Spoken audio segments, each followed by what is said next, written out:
Hello दोस्तों, राधे राधे। मैं सीमा सोनी आज आपको सफला एकादशी का महत्व और उसकी कथा सुनाऊंगी। चलो एकादशी का महत्व के बारे में आपको बताती हूँ। धर्मराज युधिष्ठिर कहने लगे कि हे जनार्दन, मैंने मार्गशीर्ष शुक्ल एकादशी अर्थात मोक्षदा एकादशी का सविस्तार वर्णन सुना। अब आप कृपा करके मुझे पौष माह के कृष्ण पक्ष की एकादशी के विषय में बतलाइए। इस एकादशी का क्या नाम है तथा इसके व्रत का क्या विधान है, इसकी विधि क्या है, इसका व्रत करने से किस फल की प्राप्ति होती है, कृपया यह सब विधान पूर्वक कहिए। भगवान श्री कृष्ण जी बोले, पौष माह के कृष्ण पक्ष में आने वाली इस एकादशी को सफला एकादशी कहा जाता है।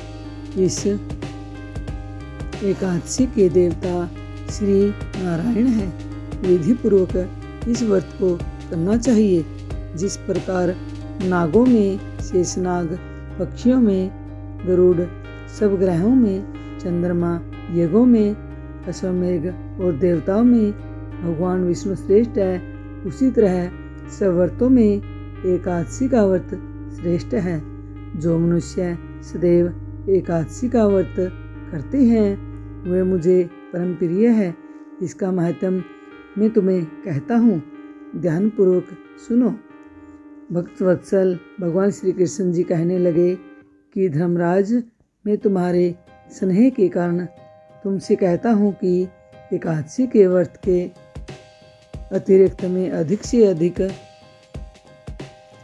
दक्षिणा पाने वाले यज्ञ से भी प्रसन्न नहीं होता हूँ। अतः इसे अत्यंत भक्ति और श्रद्धा से युक्त होकर करे।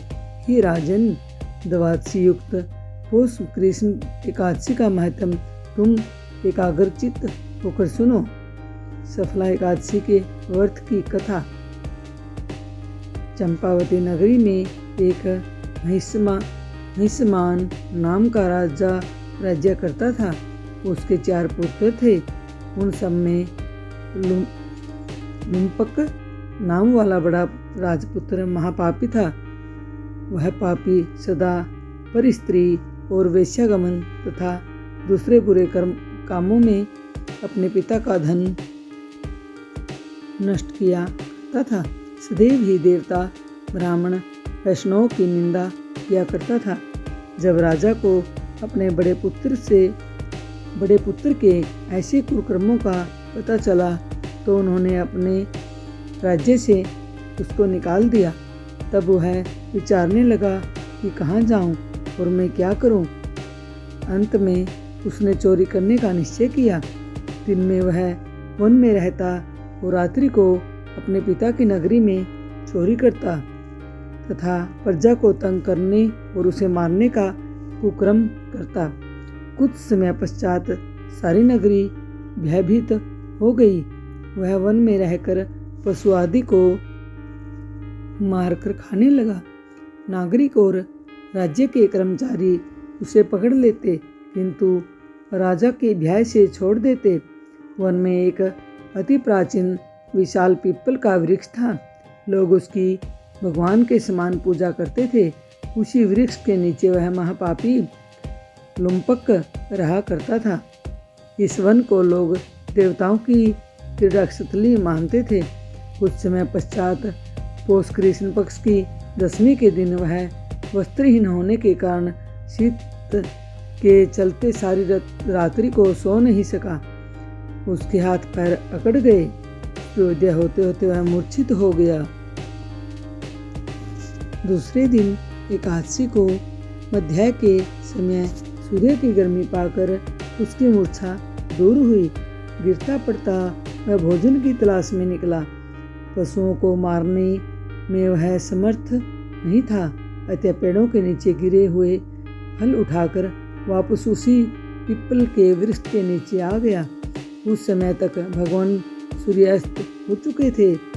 वृक्ष के नीचे फल रखकर कहने लगा, हे भगवान, अब आपके ही अर्पण है ये फल, आप ही तृप्त हो जाइए। उस रात्रि को दुख के कारण रात्रि को भी उसे नींद नहीं आई। उसके इस उपवास और जागरण से भगवान अत्यंत प्रसन्न हो गए और उसके सारे पाप नष्ट हो गए। दूसरे दिन प्रातः एक अति सुंदर घोड़ा अनेक सुंदर वस्तुओं से सजा हुआ उसके सामने आकर खड़ा हो गया। उसी समय आकाशवाणी हुई कि हे राजपुत्र, श्री नारायण की कृपा से तेरे पाप नष्ट हो गए हैं। अब तो अपने पिता के पास जाकर राज्य प्राप्त कर। ऐसी वाणी सुनकर वह अत्यंत प्रसन्न हुआ और दिव्य वस्त्र धारण करके भगवान आपकी जय हो कहता हुआ अपने पिता के पास गया। उसके पिता ने प्रसन्न होकर उसे समस्त राज्य का भार सौंप दिया और स्वयं वन के रास्ते चल दिया। अब लुम्पक शास्त्रानुसार राज्य करने लगा।